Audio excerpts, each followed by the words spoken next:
بسم اللہ الرحمن الرحیم نحمدہ و نصلی علی رسول الکریم اما بعد السلام علیکم ناظرین، میں عبد الوقار۔ جیسا کہ آپ جانتے ہیں ہم بات کر رہے ہیں تسہیل بہشتی زیور کی۔ اس میں ہمارا نواں چیپٹر کتاب الصوم چل رہا ہے، 5 سیشن ہو چکے ہیں، آج چھٹا سیشن ہے۔ اس سیشن میں ہم انشاءاللہ کور کریں گے کفارہ کا بیان، فدیہ کا بیان، اضافے میں بات کریں گے نسوار کا حکم، گیس پمپ انہیلر کا حکم، روزہ میں خون نکلوانا مفسد نہیں، انجیکشن سے روزہ فاسد نہیں ہوتا، روزہ کی حالت میں گلوکوز ڈرپ کا حکم، سفر کی وجہ سے رمضان 28 یا 31 دن کا ہو گیا، روزہ کی حالت میں ٹوتھ پیسٹ وغیرہ کا حکم، روزہ میں دانت نکلوانا یا اس پر دوا لگانا۔ آئیے شروع کرتے ہیں۔ کفارہ کا بیان۔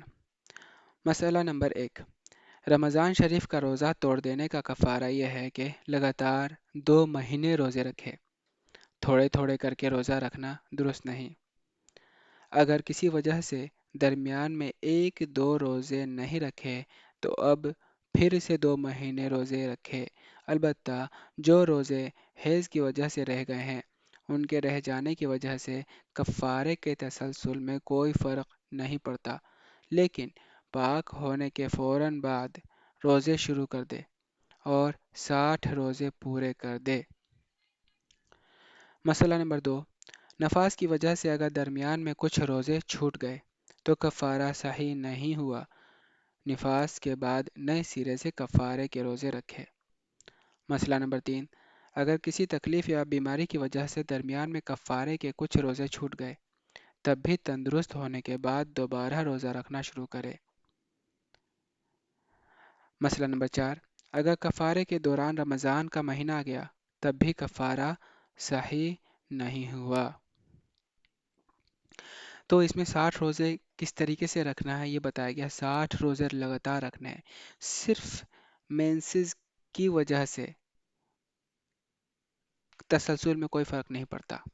حیض آیا، مینسز آیا، اس کی وجہ سے روزہ نہیں رکھے گا، لیکن جیسے ہی حیض سے پاک ہو گئی تو اس کے بعد روزے رکھنا شروع کر دے، کنٹینیو کرے، جو پہلے رکھا گیا اس کو کنسیڈر کیا جائے گا۔ لیکن اس کے علاوہ جو کنڈیشنز ہیں جیسے بیماری کا ہو گیا یا پھر رمضان آ گیا بیچ میں یا پھر نفاس ہو گیا، کوئی بھی کنڈیشن اس کے علاوہ وہ قابل قبول نہیں ہے، سرے سے روزہ اس کو رکھنا پڑے گا۔ اگر 1-2 روزے کسی بھی وجہ سے چھوٹ گیا مینسز کے علاوہ تو یعنی کہ اب اس نے ایک بھی روزے نہیں رکھے، شروع سے ایک روزے سے اس کو پھر دوبارہ شروع کرنا پڑے گا۔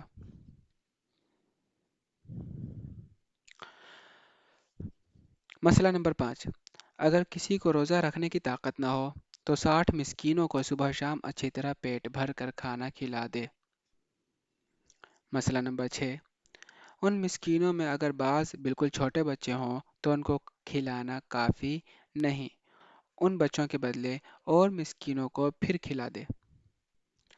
مسئلہ نمبر 7، اگر گیہوں کی روٹی ہو تو روکھی روٹی کھلانا بھی درست ہے، اور اگر جو باجرہ، جوار وغیرہ کی روٹی ہو تو اس کے ساتھ کچھ دال وغیرہ دینا چاہیے جس کے ساتھ روٹی کھائیں۔ یہاں پر گندم کی روٹی، گیہوں کی روٹی کی ایک اہمیت پتہ چلتی ہے شریعت میں۔ اگر گیہوں کی روٹی ہے تو پھر گیہوں کی روٹی بھی صرف دیا جا سکتا ہے کھانے کو۔ اگر جیسے جوار باجرہ جو یہ دے رہے ہیں ہم تو اس کے ساتھ دال یا تری کچھ دینا چاہیے جس سے وہ روٹی کھا سکے۔ مسئلہ نمبر 8، اگر کھانا نہ کھلائے بلکہ 60 مسکینوں کو کچا اناج دے تو بھی جائز ہے، اگر ایک مسکین کو اتنا دے جتنا صدقہ فطر میں دیا جاتا ہے، اور صدقہ فطر کا بیان زکوٰۃ کے باب میں گزر چکا ہے۔ یہاں پہ صدقہ فطر کے بارے میں بتایا جا رہا ہے کہ صدقہ فطر میں کتنا جیسے گیہوں 2.25 سیر آدھی چھٹاک سے تھوڑا سا زیادہ دیا جا سکتا ہے، اور احتیاط کے طور پہ 2 سیر پورا کر دے اور تھوڑا سا زیادہ ہی ملا لے گیہوں، اتنا دیا جا سکتا ہے، یا اس کے بقدر رقم بھی دیا جا سکتا ہے۔ مسئلہ نمبر 9، اگر اتنے اناج کی قیمت دے دے تو بھی جائز ہے۔ مسئلہ نمبر 10، اگر کسی اور سے کہہ دیا کہ تم میری طرف سے کفارہ ادا کرنے کے لیے 60 مسکینوں کو کھانا کھلا دو، اس نے اس کی طرف سے کھانا کھلا دیا، یا کچا اناج دے دیا تب بھی کفارہ ادا ہو گیا، اور اگر اس کے کہے بغیر کسی نے اس کی طرف سے دے دیا تو کفارہ صحیح نہیں ہوا۔ مسئلہ نمبر 11، اگر ایک ہی مسکین کو 60 دن تک صبح شام کھانا کھلایا یا 60 دن تک کچا اناج یا اس کی قیمت دیتا رہا تب بھی کفارہ صحیح ہو گیا۔ مسئلہ نمبر 12، اگر 60 دن تک لگاتار کھانا نہیں کھلایا بلکہ درمیان میں کچھ دنوں کا ناغہ ہو گیا تو کوئی حرج نہیں، یہ بھی درست ہے۔ مسئلہ نمبر 13، اگر 60 دن کا اناج حساب کر کے ایک فقیر کو ایک ہی دن میں دے دیا تو درست نہیں، اسی طرح ایک ہی فقیر کو ایک ہی دن اگر 60 دفعہ کر کے دے دیا تب بھی ایک ہی دن کا ادا ہوا، 59 مسکینوں کو پھر دینا چاہیے۔ اسی طرح قیمت دینے کا بھی حکم ہے، یعنی ایک دن میں ایک مسکین کو ایک روزے کے بدلے سے زیادہ دینا درست نہیں۔ اس میں یہ بتایا گیا ہے کہ ایک دن میں 60 الگ الگ مسکین کو صبح شام کا کھانا کھلایا جا سکتا ہے، یا اس کو پیسے دیے جا سکتے ہیں، یا پھر ایک مسکین کو صبح شام کھلایا، آج کل صبح شام کھلایا، یا کبھی ناغہ کیا لیکن ایسے کر کے 60 دن اس نے کھلا دیا تو بھی ادا ہو گیا، یا پھر 60 دن تک اس نے ہر روز پیسے دیتے رہا، ایک دن اگلے دن پیسے دیتے رہا، حساب کر کے صدقہ فطر میں جتنا ہوتا ہے دیتا رہا، وہ بھی ٹھیک ہے، ادا ہو گیا اس کا۔ لیکن اگر اس نے حساب کر کے پیسے دیکھا اتنا پیسہ ہوا اور ایک ہی فقیر کو مسکین کو دے دیا، ایک ہی دن میں ایک ہی بار میں دے دیا، تو اس سے ادا نہیں ہوگا، اس سے صرف ایک ہی دن کا ادا ہوا، 59 دن کا ادا کرنا پڑے گا یا 59 مسکینوں کو دینا پڑے گا۔ مسئلہ نمبر 14، اگر کسی فقیر کو صدقہ فطر کی مقدار سے کم دیا تو کفارہ صحیح نہیں ہوا۔ مسئلہ نمبر 15، جمع کے علاوہ اور کسی سبب سے اگر کفارہ واجب ہوا ہو اور ابھی ایک کفارہ ادا نہیں کیا تھا تو دوسرا واجب ہو گیا تو ان دونوں کے لیے ایک ہی کفارہ کافی ہے، اگرچہ دونوں کفارے 2 رمضان کے ہوں۔ البتہ جمع کی سبب سے جتنے روزے فاسد ہوئے، اگر وہ ایک ہی رمضان کے روزے ہیں تو ایک ہی کفارہ کافی ہے، اور 2 رمضان کے ہیں تو ہر ایک رمضان کا کفارہ علیحدہ دینا ہوگا، اگرچہ ابھی پہلا کفارہ ادا نہ کیا ہو۔ مسئلہ نمبر 16، اگر ایک ہی رمضان کے 2-3 روزے توڑ دیے تو ایک کفارہ واجب ہے، البتہ یہ دونوں روزے ایک رمضان کے نہ ہوں تو الگ الگ کفارہ دینا پڑے گا۔ اس میں یہ کہا گیا ہے کہ اگر کسی کا کفارہ لازم آ جاتا ہے، کسی پر کفارہ لازم ہو جاتا ہے، یہ اگر 2 صورت کی وجہ سے ہو سکتا ہے، ایک جمع کی صورت میں اور غیر جمع کی صورت میں۔ اگر غیر جمع کی صورت میں ہوا اور ایک رمضان میں اس نے جان بوجھ کے کھا لیا، کچھ بھی کر لیا، تو اس پہ کفارہ واجب ہو گیا، غیر جمع کی وجہ سے ہوا ہے، لیکن جمع کی وجہ سے نہیں ہوا کفارہ واجب۔ اگر ایک ہی رمضان میں ملٹیپل روزے میں ایسا ہو گیا تو ایک ہی کفارہ ہے، صرف ایک ہی کفارہ ادا کرے گا، ادا ہو جائے گا اس کا، لیکن اس نے کفارہ ادا کیا ہی نہیں، 60 لگاتار روزے رکھے ہی نہیں، اگلا رمضان آ گیا، پھر دوبارہ اس نے کھا پی لیا، جان بوجھ کے روزہ توڑ دیا، غیر جمع کی وجہ سے کفارہ پھر لازم آ گیا، یعنی کہ اب 2 رمضان میں ایسا ہو گیا اور ابھی تک کسی کا بھی ادا نہیں کیا، تو ایک ہی کفارہ ادا کرے، دونوں کے لیے کافی ہے، دونوں رمضان کے لیے 60 لگاتار روزے رکھ لے، دونوں رمضان کے لیے کافی ہے۔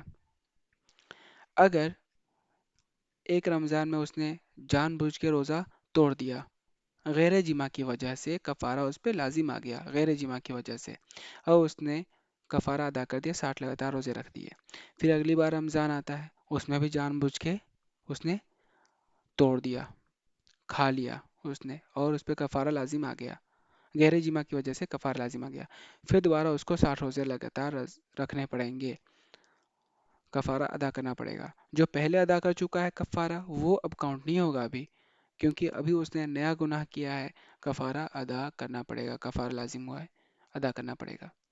لیکن اگر جمع کی وجہ سے اس کے اوپر کفارہ لازم آیا، ایک رمضان میں 2 3 روزے میں اس پہ جمع کی وجہ سے کفارہ لازم آ گیا، تو ایک رمضان کی بات ہے تو ایک ہی بار کفارہ ادا کرے گا، یعنی کہ 60 لگاتار روزے رکھے گا، ٹھیک۔ لیکن ابھی 60 لگاتار روزے رکھے نہ رکھے کوئی فرق نہیں پڑتا، اگر اگلا رمضان آ گیا پھر جمع کی وجہ سے اپنے اوپر کفارہ لازم کر لیا اس نے، یعنی کہ ایک پچھلے رمضان کا اور اس رمضان کا، تو اس پہ دونوں کے الگ الگ کفارہ ادا کرنا پڑے گا، یعنی کہ 60 لگاتار روزے رکھنے پڑیں گے پچھلے رمضان والے، اور اس رمضان والے بھی 60 لگاتار روزے رکھنے پڑیں گے۔ اگر پچھلا والا اس نے رکھ لیا تھا تب وہ اب نہ رکھے، وہ اتر گیا، اس رمضان والا بہرحال اس کو 60 لگاتار روزے رکھنے پڑیں گے۔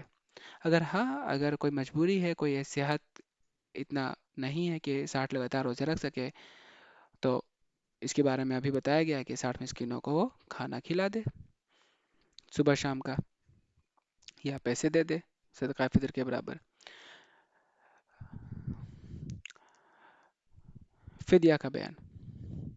مسئلہ نمبر 1، جو اتنا بوڑھا ہو جائے کہ روزہ رکھنے کی طاقت نہ رہے، یا اتنا بیمار ہے کہ اب ٹھیک ہونے کی امید نہیں، نہ روزے رکھنے کی طاقت ہے، تو وہ روزے نہ رکھے، اور ہر روزہ کے بدلے ایک مسکین کو صدقہ فطر کے برابر غلہ یا رقم دے دے، یا صبح شام پیٹ بھر کے کھانا کھلائے۔ شریعت میں اس کو فدیہ کہتے ہیں۔ مسئلہ نمبر 2، فدیہ اگر تھوڑا تھوڑا کر کے کئی مسکینوں میں تقسیم کر دے تو بھی صحیح ہے۔ مسئلہ نمبر 3، پھر اگر کبھی طاقت آ گئی یا بیماری سے تندرست ہو گیا تو سب روزے قضا رکھنے پڑیں گے، اور جو فدیہ دیا تھا اس کا ثواب الگ ملے گا۔ مسئلہ نمبر 4، کسی کے ذمہ کئی روزے قضا تھے اور مرتے وقت وصیت کر گیا کہ میرے روزوں کے بدلے فدیہ دے دینا، تو اس کے مال میں سے کفن دفن اور قرض ادا کر کے جتنا مال بچ جائے اس کی 1/3 میں سے اگر سب فدیہ نکل آئے تو وارث پر دینا واجب ہوگا، اور اگر سب فدیہ نہ نکلے تو جس قدر نکلے اتنا نکال دے۔ مسئلہ نمبر 5، اگر اس نے وصیت نہیں کی مگر وارث نے اپنے مال سے فدیہ دے دیا، تب بھی اللہ تعالیٰ سے امید رکھے کہ شاید وہ قبول کر لے اور مواخذہ نہ کرے، اور بغیر وصیت کیے خود مردے کے مال میں سے فدیہ دینا جائز نہیں۔ اسی طرح اگر تہائی مال سے فدیہ زیادہ ہو جائے تو وصیت کے باوجود بھی سب وارثوں کی رضامندی کے بغیر زیادہ دینا جائز نہیں۔ البتہ اگر سب وارث خوش دلی سے راضی ہو جائیں تو دونوں صورتوں میں فدیہ دینا درست ہے، لیکن نابالغ وارث کی اجازت کا شریعت میں کوئی اعتبار نہیں۔ بالغ وارث اپنا حصہ الگ کر کے اس میں سے دیں تو درست ہے۔ مسئلہ نمبر 6، اگر کسی کی نمازیں قضا ہو گئی ہوں اور وصیت کر کے مر گیا کہ میری نمازوں کے بدلے میں فدیہ دے دینا، اس کا بھی یہی حکم ہے۔ مسئلہ نمبر 7، ہر وقت کی نماز کا اتنا ہی فدیہ ہے جتنا ایک روزہ کا فدیہ ہے۔ اس حساب سے دن رات کی 5 فرض اور ایک وتر 6 نمازوں کی طرف سے ایک چھٹاک کم پونے 11 سیر گندم یا 6 فدیہ کی قیمت دے دے۔ البتہ اگر احتیاطاً پورے 12 سیر دے دے تو بہتر ہے۔ مسئلہ نمبر 8، کسی کے ذمہ زکوٰۃ باقی ہے، ابھی ادا نہیں کی، تو وصیت کر جانے سے اس کا ادا کر دینا بھی وارثوں پر واجب ہے۔ اگر وصیت نہیں کی اور وارثوں نے اپنی خوشی سے دے دی تو زکوٰۃ ادا نہیں ہوئی، مگر وارثوں کا ادا کر دینا بہتر ہے۔ علامہ شامل رحمہ اللہ تعالیٰ نے نقل کیا ہے کہ اگر وارث بلا وصیت ادا کر دے گا تو ادا ہو جائے گی۔ مسئلہ نمبر 9، اگر ولی مردے کی طرف سے قضا روزے رکھ لے یا اس کی طرف سے قضا نمازیں پڑھ لے تو یہ درست نہیں، یعنی میت کے ذمہ سے نہ اتریں گی۔ صدقہ فطر، ایک صدقہ فطر کی رقم جان لیں، ایک صدقہ فطر، ٹھیک، جان لیں۔ اگر کوئی روزہ نہیں رکھ سکتا، ایسی حالت ہے کہ روزہ نہیں رکھ سکتا، بیماری ہے نہیں روزہ رکھ سکتا، تو ہر روزے کے بدلے وہ صدقہ فطر، ایک روزے کے بدلے وہ ایک صدقہ فطر کا رقم نکال دے، مسکین کو دے دے، یا صبح شام کا کھانا کھلا دے۔ نماز چھوٹی ہوئی ہے اس کی، قضا کرے، لیکن اگر گزر جائے گا تو پھر ایک نماز جو چھوٹا ہوا ہے تو ایک نماز کے بدلے ایک صدقہ فطر کا اس کو نکالنا پڑے گا۔ اب اس میں مسئلہ کیا ہے؟ جب کوئی وصیت کرتا ہے کسی بھی چیز کا، وصیت کرے گا تو اس کا جو وارثین ہیں اس پر لازم ہے کہ اس کی وصیت کو پوری کی جائے، لیکن کتنا؟ 100% رقم پہ نہیں، تہائی، 33%، 33.33۔ جیسے کوئی گزر گیا، گزرنے سے پہلے اس نے وصیت کی کہ میرا جو زکوٰۃ ہے، ٹھیک ہے، زکوٰۃ ادا کر دینا، یا میرے اتنے روزے چھوٹ گئے ہیں اس کے لیے فدیہ دے دینا، میری اتنی نمازیں چھوٹ گئی ہیں اس کے لیے بھی فدیہ دے دینا۔ اس طرح کا اس نے کیا، اور اس نے کل 3 لاکھ روپے چھوڑے، تو 3 لاکھ میں سے جو 1 لاکھ ہے، ہاں یہ بھی دھیان رکھیں کہ یہ جو 3 لاکھ روپے رقم ہے نا، یہ 3 لاکھ روپے کب مانا جائے گا؟ اس نے جتنے بھی قرضہ لیا تھا ان سب کی ادائیگی کے بعد، پہلے جتنے بھی قرض لیا تھا مرنے والے نے، پہلے اس قرض کو ادا کیا جائے گا۔ جب قرض ادا ہو جائے گا پھر جو رقم بچا اس میں سے جو تہائی ہے، تہائی نکالے، تہائی میں سے جتنا اس نے وصیت کی تھی وصیت کو پورا کرے۔ نمازیں چھوٹ گئی تھی، اس نے بولا تھا، وصیت کیا تھا، تو پھر نمازیں کا فدیہ دے۔ روزے چھوٹ گئے تھے اس کے جتنے، اس نے وصیت کیا، اس کا فدیہ دے، یا زکوٰۃ دینے کے لیے وصیت کیا تھا تو زکوٰۃ کا حساب کرے، زکوٰۃ دے دے۔ اس نے زکوٰۃ دیا، لیکن یہ تہائی مال میں سے ہوگا، تہائی مال میں سے ہوگا۔ اس نے 1 لاکھ روپے چھوڑے تھے، تہائی مال میں 1 لاکھ روپے تھا، ہے نا، 3 لاکھ روپے چھوڑا تھا، 1 لاکھ روپے تہائی مال ہوا۔ اب اس کا 90,000 میں سارا فدیہ اتر گیا، جتنے وصیت کی تھی جتنا اتنا ہو گیا، 90,000 میں، تو کوئی بات نہیں، اب 2,10,000 میں وارثوں کو ملے گا، 2,10,000 میں۔ اگر 1 لاکھ پورے دے دیے پھر بھی کم پڑ رہا ہے، 50,000 کی اور ضرورت ہے، جو اس نے وصیت کی تھی اس کو پورا کرنے میں 50,000 کی اور ضرورت ہے، لیکن اب جتنے بھی ورثہ ہیں، وارثین ہیں، جس میں بٹے گا پیسہ، ٹھیک ہے، اگر وہ سارے کے سارے بالغ ہیں اور وہ سب خوش دلی سے دینے کے لیے تیار ہیں، ہاں میں دیتا ہوں، تو پھر دینے میں کوئی حرج نہیں۔ لیکن اگر اس میں سے کوئی نابالغ وارث ہے، نابالغ، تو وہ خوش دلی سے دے یا نہ دے، دینا ہی نہیں ہے، کیونکہ جو نابالغ ہوتا ہے اس کی اجازت کا کوئی اعتبار نہیں۔ جو نابالغ ہے اس کو پورا پیسہ ملے گا، 2 لاکھ جو بچا ہے، 2 لاکھ میں سے اس کا جتنا حصہ بنتا ہے اس کو پورا مل جائے گا نابالغ کو۔ اب جتنا پیسہ بچا بالغ لوگوں کا، اس میں سے وہ خوش دلی سے جتنا دینا چاہے وصیت کو پورا کرنے کے لیے، میت کے لیے، اس کو ادا کر دے، یہ بھی درست ہے۔ اضافہ نسوار کا حکم۔ مسئلہ نمبر 1، روزے کی حالت میں نسوار کا استعمال جائز نہیں، کیونکہ غالب احتمال یہ ہے کہ کچھ نہ کچھ ذرات حلق کے اندر ضرور جاتے ہیں، لہٰذا اس سے قطعاً احتراز ضروری ہے۔ گیس پمپ انہیلر کا حکم۔ مسئلہ نمبر 2، روزے کی حالت میں انہیلر استعمال کرنے سے روزہ ٹوٹ جاتا ہے، کیونکہ اس میں دوائی کے ذرات گرد و غبار کی مانند ہوتے ہیں۔ گرد و غبار وغیرہ کو روزے کی حالت میں قصداً حلق میں داخل کرنے سے روزہ فاسد ہو جاتا ہے، لہٰذا انہیلر کے استعمال سے بھی روزہ فاسد ہو جاتا ہے۔ روزہ میں خون نکلوانا مفسد نہیں۔ مسئلہ نمبر 3، روزہ کی حالت میں انجیکشن کے ذریعے خون نکلوانا مفسد نہیں، البتہ اگر خون نکلوانے سے ایسی کمزوری کا خطرہ ہو کہ روزہ کی طاقت نہ رہے گی تو مکروہ ہے۔ انجیکشن سے روزہ فاسد نہیں ہوتا۔ مسئلہ نمبر 4، روزہ کی حالت میں انجیکشن لگوانا جائز ہے، اس سے روزہ فاسد نہیں ہوتا، بلکہ کیونکہ روزہ اس چیز سے فاسد ہوتا ہے جو کسی منفذ سوراخ کے ذریعے معدہ یا دماغ میں پہنچ جائے۔ انجیکشن سے دوا بذریعہ منفذ نہیں جاتی، بلکہ عروق، رگوں اور مسامات کے ذریعے معدے میں پہنچتی ہے۔ یہاں پر یہ بتایا گیا ہے کہ انجیکشن سے روزہ نہیں ٹوٹتا، روزہ ٹوٹنے کے لیے جو کنڈیشن ہے وہ منفذ یا سوراخ کے ذریعے سے پیٹ یا دماغ تک پہنچنا ہوتا ہے۔